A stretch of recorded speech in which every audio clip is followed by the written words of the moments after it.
the only tyrant I will accept in this world is the still small voice within me. And even though I have to face the prospect of being in a minority of one, I humbly believe that I have the courage to be in such a hopeless minority. And this week's opening quote comes from Mahatma Gandhi. Welcome to Surviving the Matrix, ladies and gentlemen. My name is Maxwell Egan. It's a pleasure to be with you once again, and I will be your host for the next hour. And I don't really have anything planned at all for today's show, folks. I've been so busy. I've got to prepare for AV9 and all sorts of stuff, but I thought I'd get a show out to you anyway. And I thought that just to give myself a break and perhaps give you a break as well, and to do something completely different to the norm, I might just perhaps revisit some of my original influences and look at some of the things that originally got me started on this path, and just ponder a few questions that I think it's important to ask. Questions about how we got here, for example, where we are and what this place is, and what's really going on here, because nothing is what we're being told. I mean, that's a given, but what is really going on here? And this is a question that I think most people ask at some stage in their lives. Indeed, it is the question that initially sends you down the rabbit hole, and there are so many rabbit holes to go down. But there is some point in most people's life where they simply look around them and say, is this all there is? There's got to be something more to this, and is everything that I've been told true? And that's what starts people off on their journey of enlightenment, if that's what you can call it. Their journey of discovery, anyway. What is this place really, and how did we really get here? What are we? Where are we? Where did we come from? And the thing is, folks, with even asking a question like that, I mean, it's anybody's guess, and all we can do is speculate. But I think it's important that we do speculate because, as I said, things are certainly not what they seem. And this is something that I tried to touch on in the book that I put out in 2005, Earth's Forbidden Secrets, when I just pointed out in that book that everything we'd been told about history is wrong. And I make that statement with absolutely no hesitation at all, simply because when you go out and look around the world, you find that nothing can be explained by the current timeline of history that we're given. And how we got here is really a very interesting question to ponder. How we got here as far as the control system goes is, of course, someone had an idea, put it into motion, and here we are. But when you look at the control system and you look at what we've really done since the Industrial Revolution, if you will, it's really quite miraculous. It really is. Even when you look at what we've done in the last 30 or 40 years, technology has simply snowballed. Some of the technology we're using now is stuff that was never dreamt of when I was a child. It was all science fiction when I was a child. This was stuff out of Flash Gordon and bizarre comic books. But even Flash Gordon and some of the bizarre comic books didn't have the stuff that we've got now. It's really come out of nowhere, and it's snowballed to such an extreme that you really have to wonder where it all comes from. And many people have been asking this question, and it's so difficult to find where it comes from because of the mishmash of information that's out there for us to consume. In the first film that I put out way back in 2008, one of the first things that I said in that film was the most effective way to hide a real conspiracy is to create a conspiracy culture around it, to make everything look like a conspiracy and to get everybody questioning anything. And when you do find a real truth, or if a real truth does get exposed, to embellish it to the point that it becomes unbelievable. So it just becomes another conspiracy theory with all the other conspiracy theories.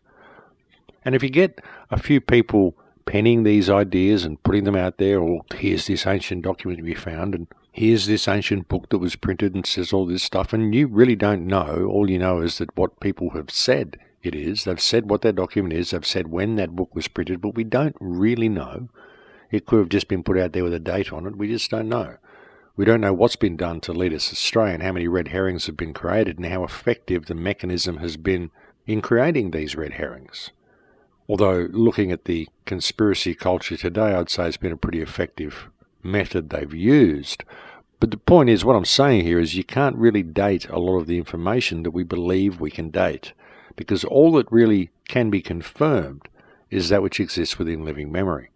That's what we've got. We don't really have any idea where we are, where we come from, or what's really going on here at all.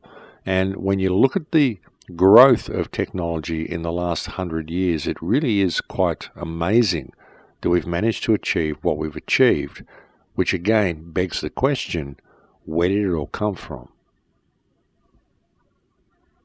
In my last film that I put out in 2012 called Transformation, I asked the question in that film, who was it who first pulled a rock from the ground and decided to beat it into metals? How did they even know what metals were? And even then, how did they know about metallurgy? How did they know how to develop any of these things? And why would they need metals to begin with? And you might think, well, we needed metals because it was just a natural development for weapons or plowshares or whatever. But think about it. If you were living in a hunter-gathering society, which is what society would have been, if we're living in our natural state, that's what you'd be doing. You'd be living a society kind of like the American Indians, and even they had stone arrowheads and things like that. So why would you need metals? Why would you even have the time to look for metals or create metals? What would you need them for? They wouldn't be part of what you need to build a hut. They wouldn't be part of what you need to go and gather food, because you'd already have ways of doing that. The point is, you wouldn't even be thinking of stuff like metal because it isn't something that you would need for your life. And it isn't like you're going to pick up a rock and say, hey, I think I'll turn this into metal, because you wouldn't even know what metal was. There's no reason you would need technology to survive in your natural state. So where did technology come from? How did we come up with this stuff to begin with? Not to mention what we've got now, which is absolutely through the roof. Like I said, it's just snowballed in the last 30 to 40, 50 years. Since the invention of television, it's just gone through the roof. And television is, of course, what's helped it go through the roof. Television and movies, predictive programming, all the futuristic stuff that they've been showing us for so long, just preparing us for this as a natural progression, but we never ask where it comes from. All this futuristic stuff. How do we come up with this stuff? If you were sitting there in a lab, would you come up with any of this stuff? That's the question, folks. Where did it come from? And people will hear that and they'll go, oh, well, it was the scientists. It was all the smart people. I'm not smart enough to do it. It was the smart guys. Really? Is that what you think? It was the smart people who just came up with all this stuff because they're just so smart? That's an interesting concept. And as I said, since the invention of television and all the predictive programming that's gone along with it, they've really been able to escalate this. It's literally snowballed. Technology has rolled out in an exponential curve in the last 50 years. But where did it come from to begin with, is the question. And even when you look at our technology, some of the ancient artifacts and monuments and things that are lying all over the earth, some of the round stone balls that you find through Costa Rica, the myriad of monuments you find all over the place through Peru and in Egypt and all sorts of places. None of these can be created through the technology that we've got now. None of them were created via any method that we know of. So where did the technology that we use now come from? Who would have thought of this stuff? And what was the technology that built all the old stuff that's there? And when was that old stuff built? All these old monuments, stuff that we call ancient, are they really as ancient as what we think they are?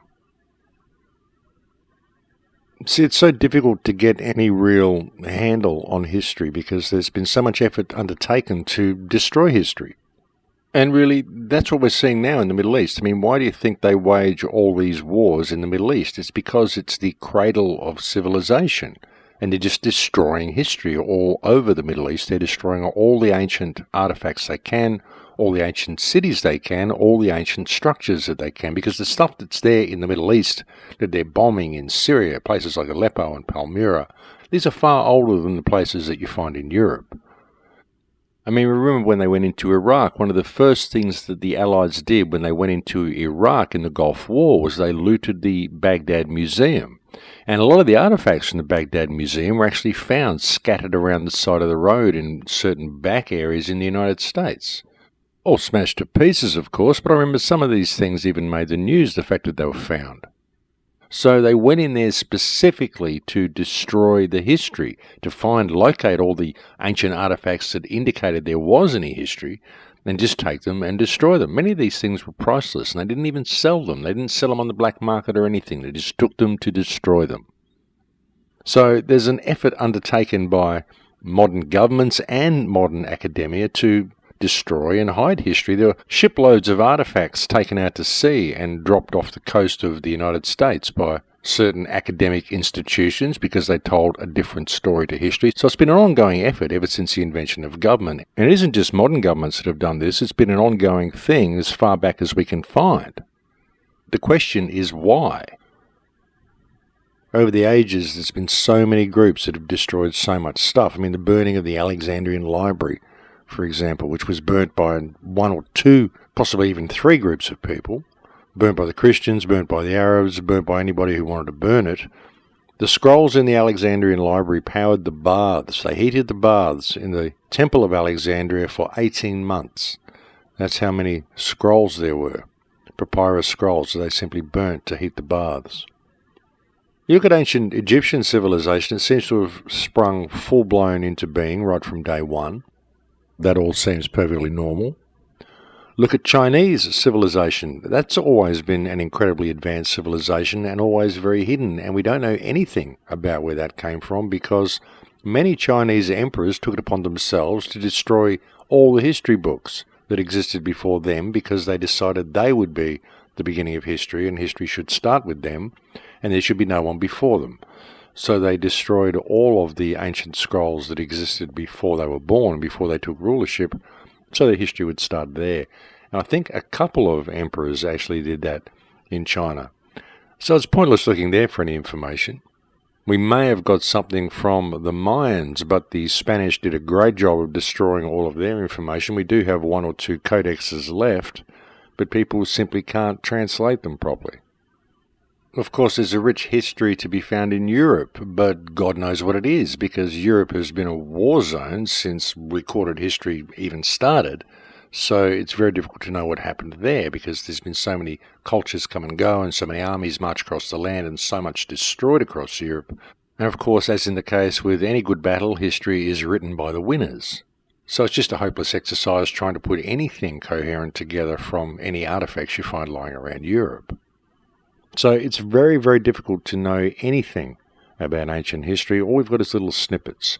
And certainly what we're told in Western academia, in Western academic history books, are nothing even close to the truth. Because, as I said, there are monuments lying all over the earth which tell a completely different story to anything we'll find in Western history books. I mean, you've got all those things that I mentioned before, such as the ruins in Peru, which are all over the mountains in Peru, and you've got them in Costa Rica, the giant balls, the stuff in Egypt. There's all sorts of bizarre ruins and temples all over Mexico and Central America as well, but you've also got really strange vitrified ruins that can be found all across Europe. We've got Baalbek in Lebanon, an absolutely incredible site and very mysterious. They tell us, of course, that it was built by the Romans and later had a temple built on top by the Arabs, but there's no evidence to support this claim. There's actually foundations there that are incredibly old, and there's no record of them being built in any Roman literature anywhere. And the Romans were an incredibly egotistical race back in their day. They documented everything that they did. All the obelisks they moved from Egypt over to Rome and everything. They have whole accounts of how they did this and how many people died and what an incredible feat of engineering it was to move this thing. So if they managed to put the trilithon, the three largest carved stones in existence, 26 feet high in a wall in Lebanon, in Baalbek, they certainly would have recorded the event, and they didn't. So obviously it wasn't built by them. It was built by a culture that existed before the Roman Empire. So what happened there? There's just no record of any of this stuff that we can rely on anywhere to be found. And again, this is probably one of the reasons why they're going out of their way to destroy the Middle East as much as they can and destroy all trace of these ancient sites, but they literally are everywhere. There's many, many ancient sites all across the Middle East, but many of them you just can't get to because they're constantly kept in a war zone. And as I mentioned before, you've got vitrified ruins right across Europe. You've got all sorts of strange stuff in Europe and all sorts of strange stuff in England as well.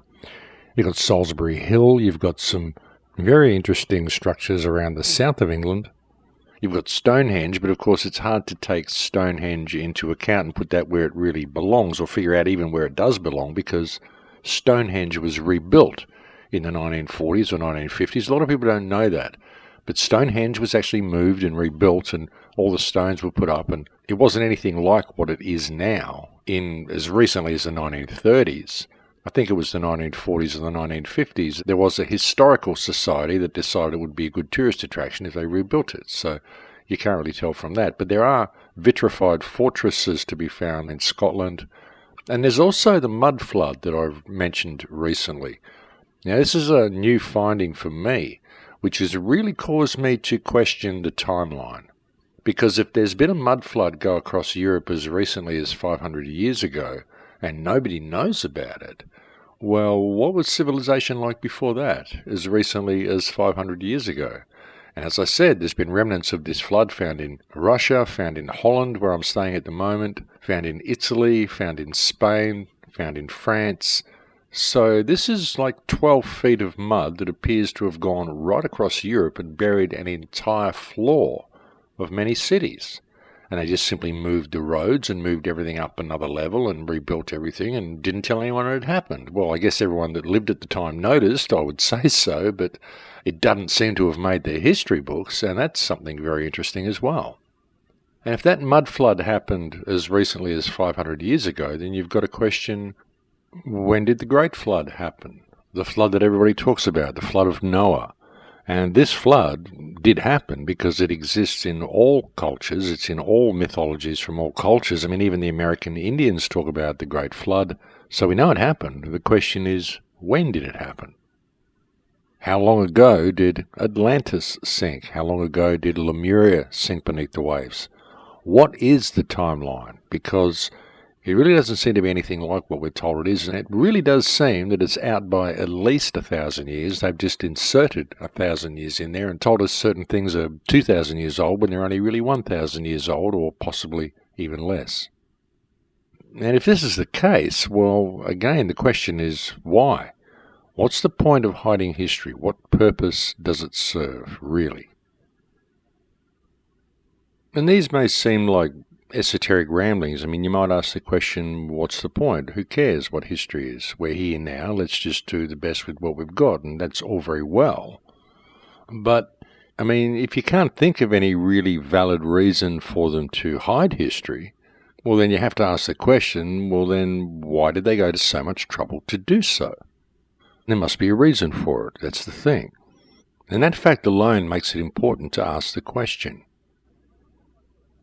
You know, George Orwell once said, who controls the past controls the future, and who controls the present controls the past. Perhaps there's a clue there.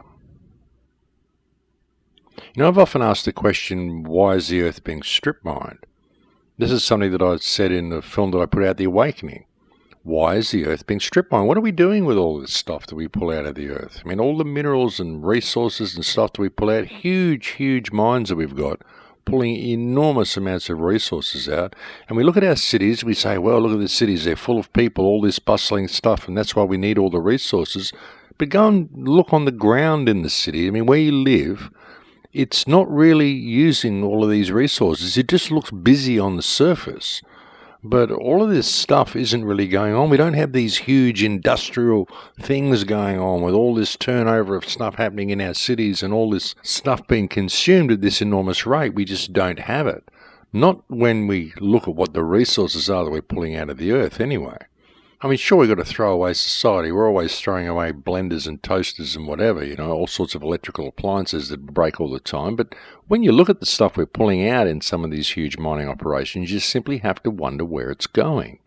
Because really, when you step back and look at it, the Earth is being strip mined, and you've got to ask why, how we need all this stuff to support these societies that we have. Because I really can't see where all of it's being used. And it's an interesting question to ask. Why are we strip mining our environment, and why have they hidden history? And if you wanted to hide history, how hard would it be? How long would it take to hide history from the entire human race? And the answer is it would take one generation. One generation to completely re-educate people into what actually happened. All you have to do is distract the generation that exists now and then teach the children something completely different. And when you look at television, you look at modern society, look at how distracted we've all become and what's been done to our children. There it is. You can see how very easily they could hide history from us. I mean, we have history books, but we don't even know how true most of them are. And let's face it, most people don't even read books anymore. Most people are in a situation where all the history they know is what they got from television. In fact, most of all information that people know about anything today, they got from television. So what did happen? And how did we get here? It's an interesting question to ponder. And in fact, asking that question when I was very young was what led me to what I'm doing now. If I'd never asked that question when I was 8 years old, I never would have researched all the stuff I'd researched, and I'd never be speaking to you on the radio now. You know, when I was very, very young and my mother told me they didn't know how the pyramids were built, it kind of sent me on my journey. And once you go down that rabbit hole of trying to figure out what happened in ancient history, it leads you down all the other rabbit holes. And in attempting to answer this question, of course, it's essential that you do go down all these rabbit holes. It's a natural course of events. But what happens is you find that all of them really lead nowhere, because you can go and find out all this information on all these different topics, and at the end of it, it becomes a very real possibility. But then you go down another rabbit hole, and that becomes a very real possibility. And what you find out at the end of it all is that you don't really know. And that's all we do know, is that we don't know. And that's why it becomes very dangerous when people start putting stuff out there and saying this is, and create an argument around it. Because all it really does is tie people up in infighting and argument, and in such an environment it becomes impossible to get any real focus on the root core of the problem, which is the system itself. The real problem is the fact that this information has been hidden to begin with. So really you've got to look at what the mechanism is that has hidden this information, because in attempting to answer the questions at this stage, all anyone can do is speculate. So see, when you really step back and look at all this and you realize that this is how it's been done, and this hiding of history has been an integral part of creating this conspiracy culture in order to hide the real conspiracy that you're living in a people farm.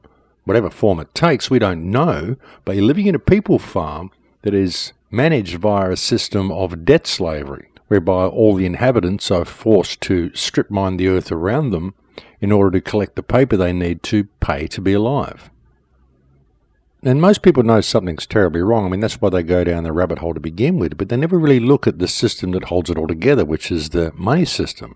And again, many people know the financial system's all corrupt. They know about fiat currency, fractional reserve banking, how it all works, blah, blah, blah, but they never really question the fact that even without the fiat part of the currency, just the mere fact that they have to pay to be alive to begin with, this is a real problem.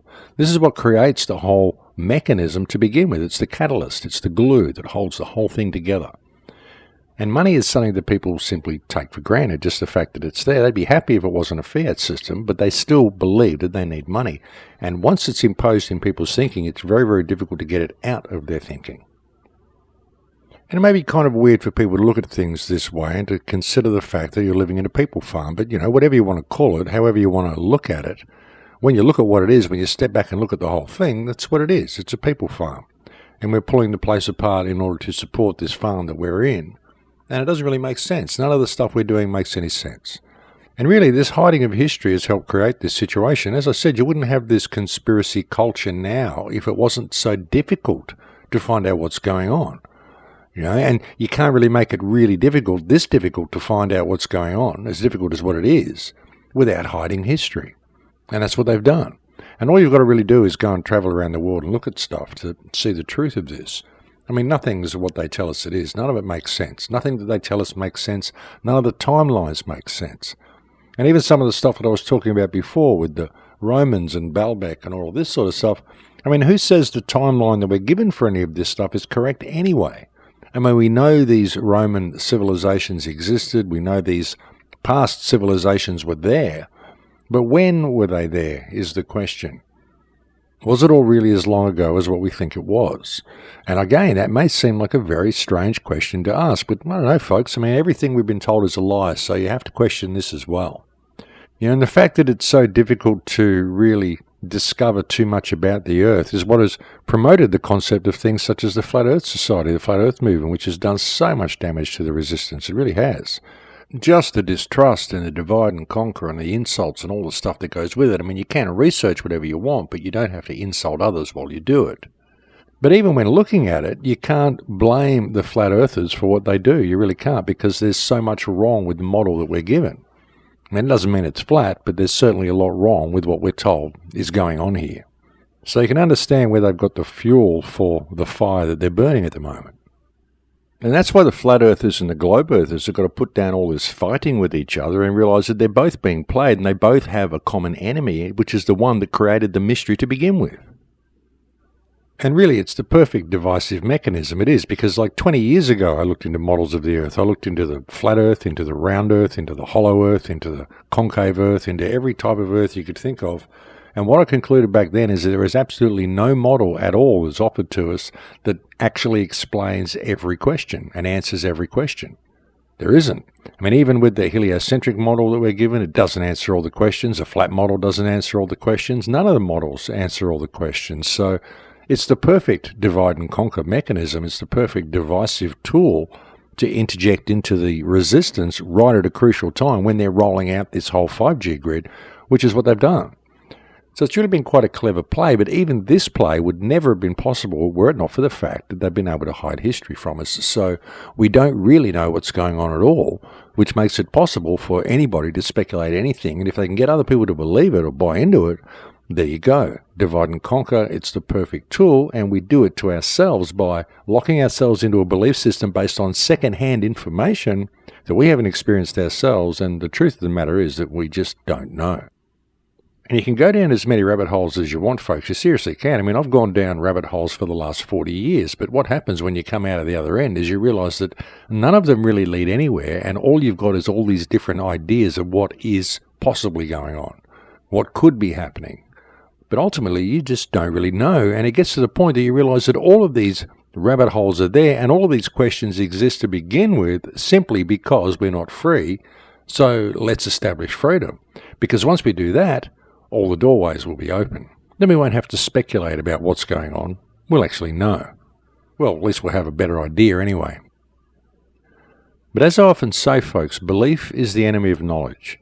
And at the moment, all each researcher has, including myself, is what information we have had access to and what we've been able to make of it. But there is so much information out there to consume, and nobody knows really where it comes from or who wrote it or which stuff is reliable. All we can do is guess and use our intuition and make the best estimates we can. Until we admit this and realize this is what we're dealing with, and realize that nobody really knows and that the biggest obstacle to us ever knowing is our lack of freedom, then we're not going to get anywhere. What we need, folks, is freedom. And what we have at the moment is a real opportunity to create some. And all we have to do is to realize that all this stuff we're looking at, nobody really knows for sure, and all we have to do is agree to disagree and get a little bit of focus. Because one thing we do know, the world is run by criminals. And if we get a little bit of focus there, we're at a time in history where I believe we can actually fix it. But folks, I think we've reached break time here, so I better leave it there for now, and we're going to have a break.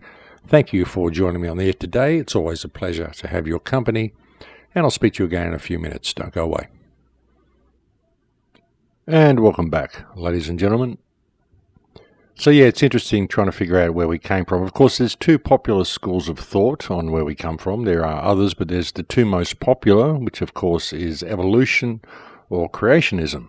I personally don't particularly buy into either of them. Evolution is completely ridiculous. I mean, even Charles Darwin said it was a theory, and it was manufactured. I mean, the entire ascension of man was concocted out of 200 bone fragments, and there's so many missing pieces that it just doesn't fit together. I mean, the concept that we would have come from apes and gorillas is ridiculous, because these things still exist, and so do we, and there's never been any transitional species found, and there never will be. And there's so many differences between us and gorillas and apes that it just beggars belief that they could even have suggested it to begin with. And, and they'll present it to you and make it sound all very believable. And they'll say things like, look, there's only 1% difference in the DNA between apes and humans, so there's a close cousin. But what they don't tell you is there are 20 billion base pairs in the human DNA, and so 1% of that is 20 million base pairs. And no matter how you look at it, that's a huge difference between species, folks. Plus, there's so many differences between us and apes, it's ridiculous. There's a great book that was put out by Lloyd Pye called Everything You Know Is Wrong, where he went through the whole plethora of differences between us and apes and virtually proved that evolution from apes is impossible for humans. So that theory really doesn't work, no matter what people might say and no matter how much it's promoted by the mainstream. Of course, the other theory is creationism. I don't particularly buy into that, but some people do. But of course, it's one of those theories that you can't really debate, you can't really offer proof of, it simply rests on faith. And so that just depends on your religious perspective. Those who choose to believe it do, and those who choose not to don't. And realistically, that's about all you can really do with that theory. You can choose to believe it, or you can choose not to. But the thing is, even with either of those theories, none of them really explain any of the mysteries that I outlined for you in the first half of the show. Neither of them explain all the ruins that are lying around everywhere. None of them explain why they've gone to such an incredible amount of effort to hide history from us. And if you don't think they have hidden history, folks, if you think I'm sort of stretching it by even saying that, well, just ask yourself why all these things exist all around the earth, why all these monuments are there, and why they're all hushed up and we're not told about them. I mean, like I said earlier, all those artifacts that the Smithsonian Institute took out and dumped off the shore of California or wherever it was, and the way they went into the Iraqi museum specifically to steal all of the artifacts and then not even sell them, but to destroy them. The way they're bombing Aleppo and Palmyra. The way they've always kept the entire Middle East a war zone, so Baalbek's an unsafe place to visit, and all sorts of stuff like that. And it probably isn't even unsafe, it's just that they promoted the concept so Westerners won't go there. The way you can't get to the Dead Sea, there's so many mysteries surrounding the Dead Sea, and research indicates that there's all sorts of stuff that could be found there, possibly even the hidden artifacts of Thoth may be in the Dead Sea.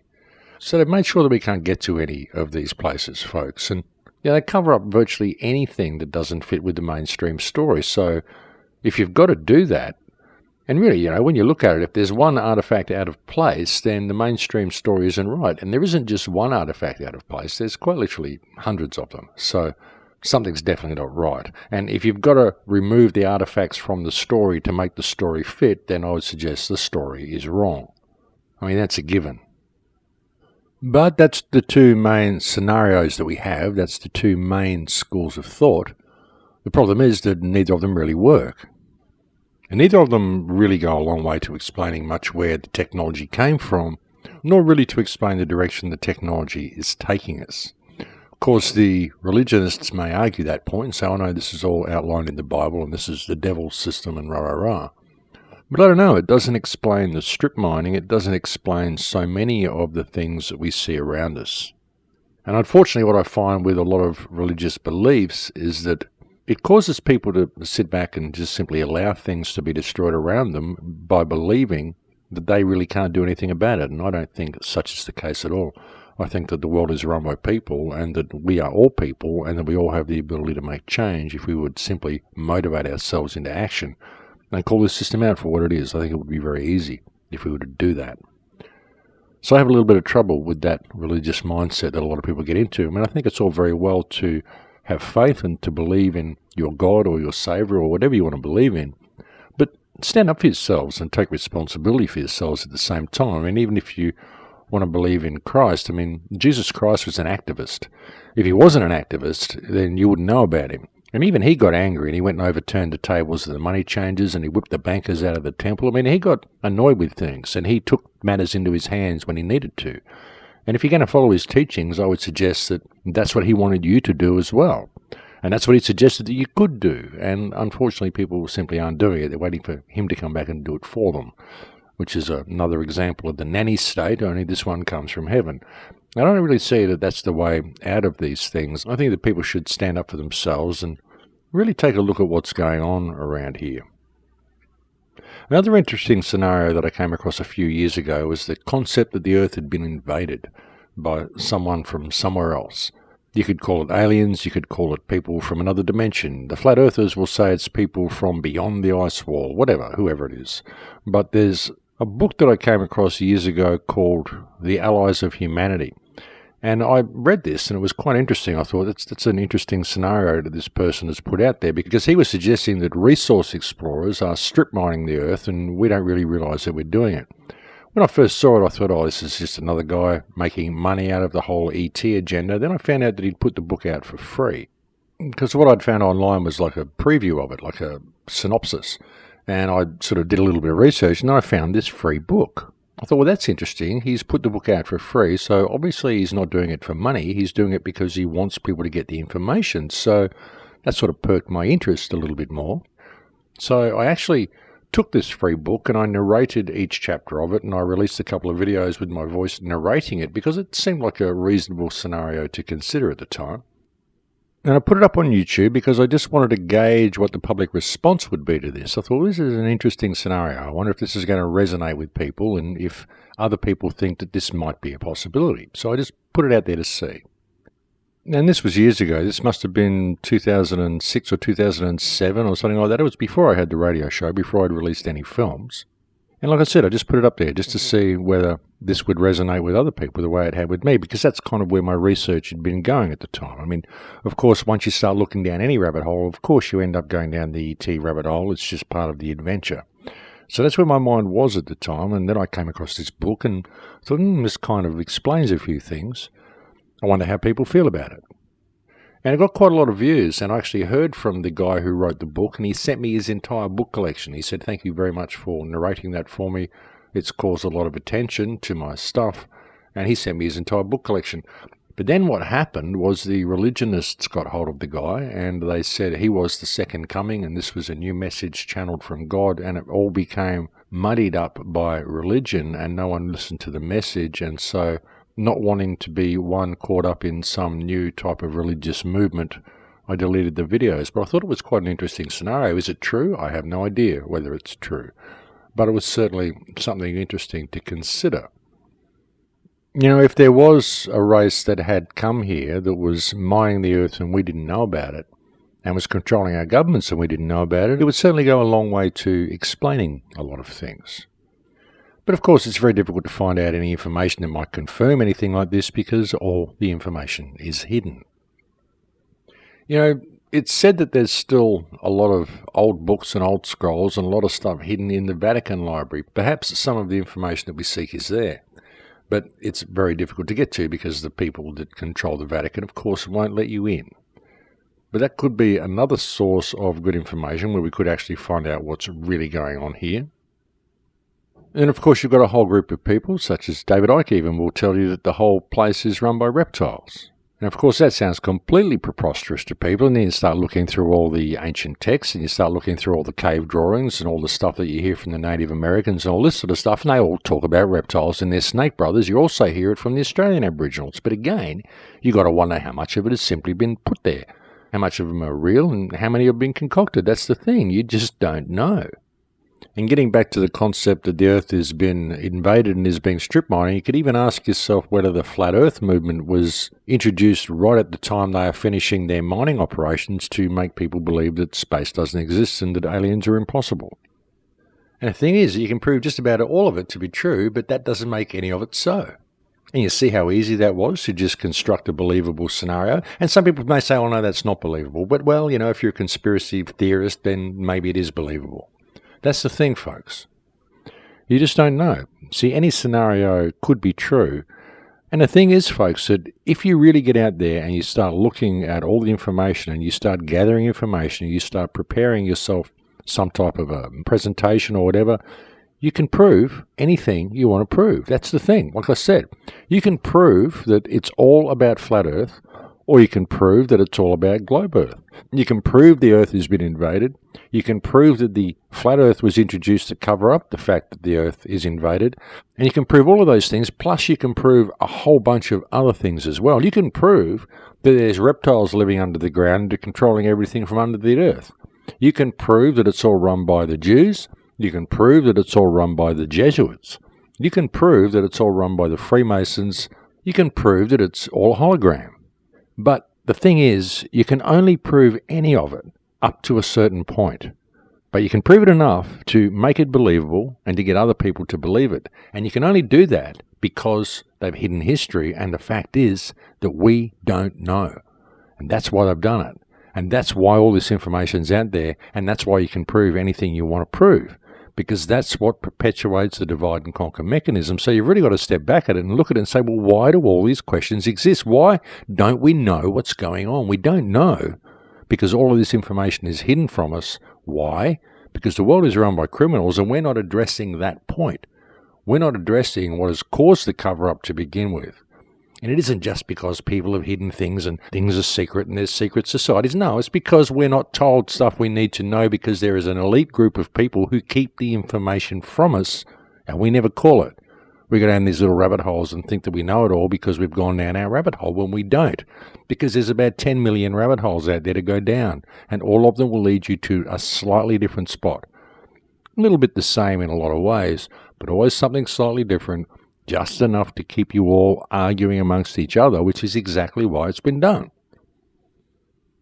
All the world is a stage, ladies and gentlemen, and that includes the truth movement. It's all a stage. There's so much theatre and charade in all of this, and we really need to put our egos aside, realise what we're dealing with here, and step back and take stock and regroup, and as I keep saying, get a little bit of focus in the right direction. And I know I'm going to get so much flack for some of the things I've said on the show today. I know I'm going to get trolled by flat earthers. I'll probably get trolled by globe earthers as well. I'll get trolled by the ETers, by the Galactic Federation people. I'll get trolled by the evolutionists. I'm certain to get trolled by the Christians, and I'm sorry, I didn't mean to offend you, and I do love you, and please don't troll me. I'll get trolled by everybody, because no one really wants to face the truth of the whole matter. Everyone wants to be the one who's right. Everyone wants to be the one who's got the answer to everything, and no one is really prepared to look at the real problem, which is the fact that we don't know, the fact that we're not free enough to know. We've got all these questions, and the questions exist because they are supposed to exist, because that's what keeps us arguing. That's what keeps us looking, digging under rocks, looking under holes, wondering what's going on, and never really paying attention to our surroundings. Now, never questioning our belief in authority, never questioning why we have to do the things that we do, never questioning why we can't just go and find out these questions, why we can't just go into the Vatican Library and read what they've got in there, why everything is so secret and why it needs to be so secret. Who are these people to think that they can keep things from other people? Why are you someone who believes that you don't deserve to know what's in these secret vaults and what's hidden away from the masses? What this hidden knowledge is.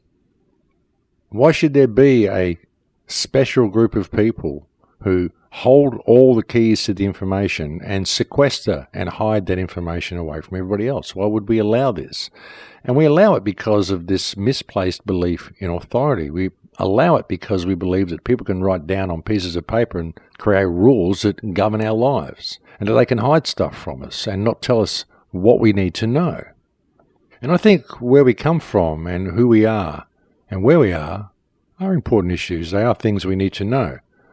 But unfortunately, they're questions that simply cannot be answered and will never be answered until we are free enough to put the mysteries to rest ourselves, till we have access to the information that's been hidden from us. So that's why there's no point arguing amongst each other. There's no point thinking that our rabbit hole has the be-all and end-all. Because each of us has a piece of the puzzle. Each of us has a different perspective of what this reality is, and each of us has the key to our own prison. Because the prison that enslaves us is a fictional prison. It's a prison of our minds. It's a belief that we have to do what we are told, and it's our willingness to adopt belief systems and lock ourselves into ego once we adopt these belief systems and attempt to push them on everybody else, and to fail to really recognize the fact that we don't know. All we can do is best guess just about everything. I mean, sure, there's certain things that we know, certain everyday things that happen in everyday life that we know. There's certain parts of our education system that are actually true. I mean, 1 and 1 does make 2. But there's so much that's been hidden from us, and so much we really have no idea about, and we really have no reference point of even trying to understand some of these things. especially when we're using English, because we don't have the reference point even contained within our language, because the English language is such a non-descriptive language when it comes to real esoteric understandings. And really, folks, when you look at this whole mess that we're in, the fact that history has been hidden from us and the fact that this entire conspiracy culture has been allowed to grow, you've got to ask yourself why, what it's all about. And like I said, way back at the start of the show, and way back in the first film that I ever made, the best place to hide a real conspiracy is in a conspiracy culture. And that's why all of these scenarios have been given to us. That's why you can prove anything you want to prove, and you can argue about anything you want to argue about, because all of it just detracts from the root core of the problem, which is the ruling kakistocracy and the way they control things and the way they're shifting into this smart grid. And that's why things have been speeding up so much and roller coastering so much world conflict and so many different scenarios, so many different conspiracy theories, so many different groups, so much of a mishmash of infighting right now, because they need that now. They need that division. They need that distraction. They don't want people paying attention to what is happening around them. And it's really important that we do. You know, sometimes I just wish the world would just stop, just for 5 minutes. Just if I could just stand on a mountain and just scream out, stop, and get everyone to just pay attention for just 5 minutes. Put down their stuff. Put down their job. Stop running on the treadmill they don't need to run on. And just have a look at their surroundings and just pay attention, just for a moment. You know, we could really heal the world in that moment. We could heal the world in a day if we would just pay attention to what's going on, put down our stuff with each other and realize how we're being played with all of this stuff. You know, we have value, folks. We all have value, and we could simply just go and read these books and read these ancient texts and just go to these places and just go and find out what's going on. We could do it any time we want to do it. The only thing that ever stops us doing it is government and the ridiculous rules that they create. And none of these are there to serve us. All of these are there to hide reality from us and to hide history from us and ultimately to hide ourselves from us.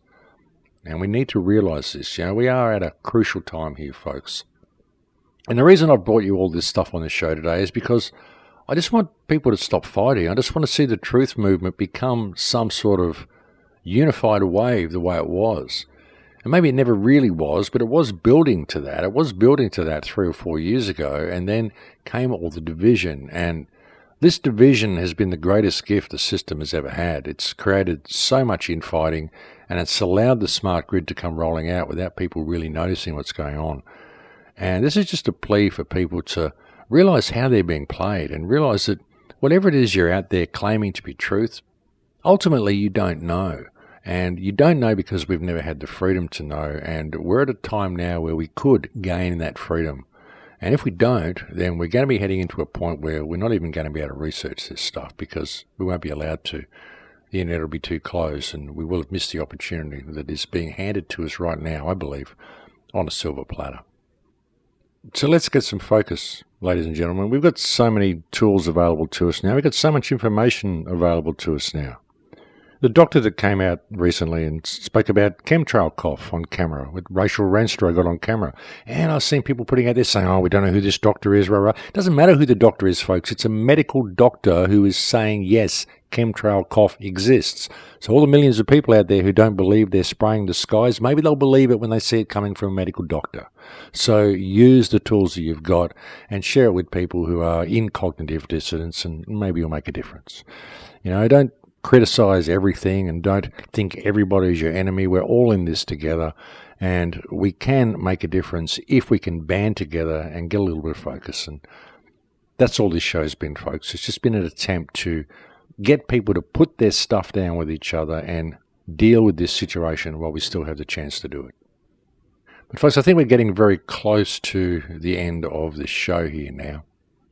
So yeah, a bit of a different show for you today, folks, but I love talking about all this stuff. As I said, this is the stuff that originally got me started on this journey to begin with. You know, this sort of stuff and trying to figure out the true nature of consciousness and all the esoteric questions that go with life. And this is the stuff that I prefer to be talking about. I mean, all the stuff that I've been concentrating lately on the show for the last couple of years even, and most especially lately with the 5G and the smart grid and all this sort of stuff. I mean, this isn't stuff that I enjoy talking about, ladies and gentlemen. I don't enjoy bringing you this type of information on these shows, and I don't enjoy focusing on these issues. I just do it because it needs to be done and somebody has to do it.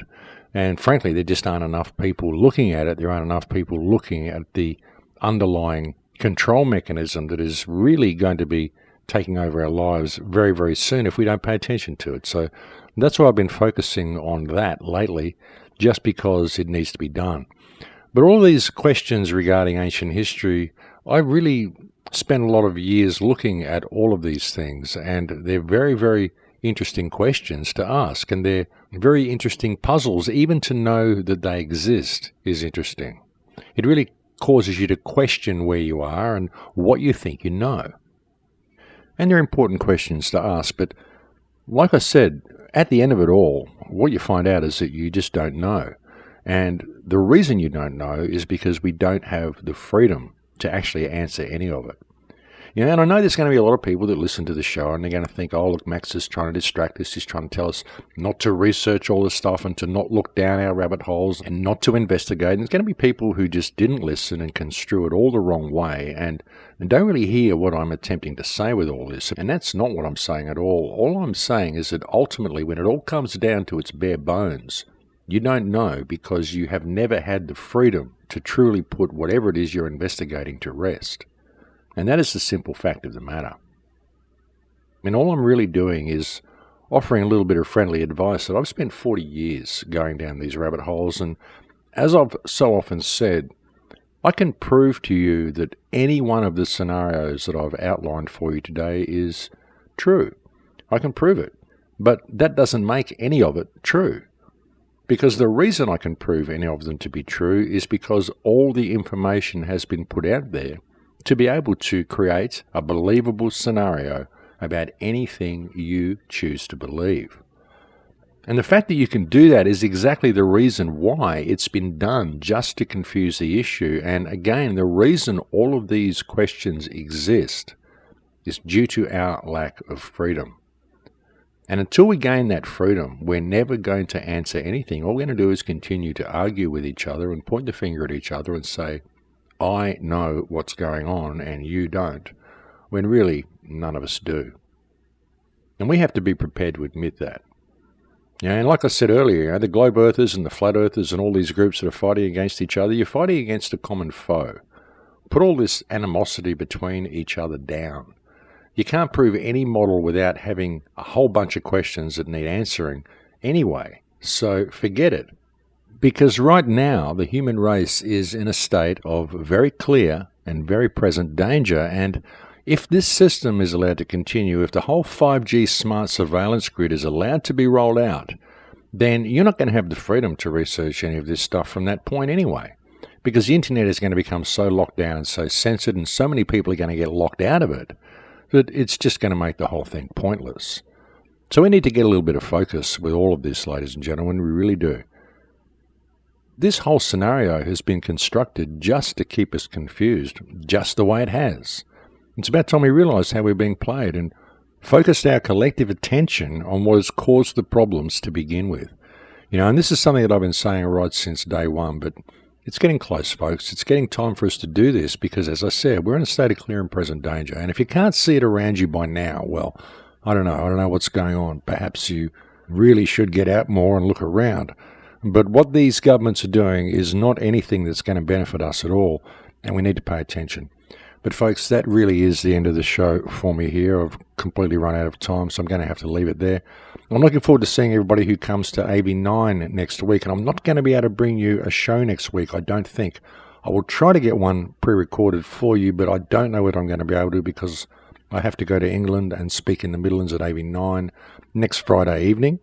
So I really don't know whether I'm going to be able to get the time to get one out. And after that, I will be speaking at the Chemtrail Conference in West Virginia on May 26th and at Regeneration, I think, on June 1st. Thank you to all those who continue to support the website. Thank you to my Patreon supporters.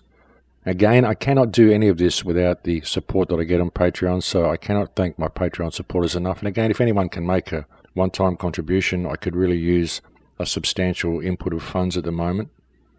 And I will put it out there again for anybody who feels like they might be able to translate my shows into Spanish. and open up a Spanish Crowhouse channel. That would be a really good thing to do because I get so many requests for it. But thank you very much for joining me on this show today, and please consider some of this information that I've shared with you. I think it is important for us to get our bearings on how we've been played and what our real situation is here, because I think it may make a little bit of difference to the way we view things and the way we approach and interact and react with other people. But that is it for me, folks. I'm completely out of time. I look forward to speaking to you again next week if I'm able to. If not, then the week after. Please take very good care until then. In Lakesh.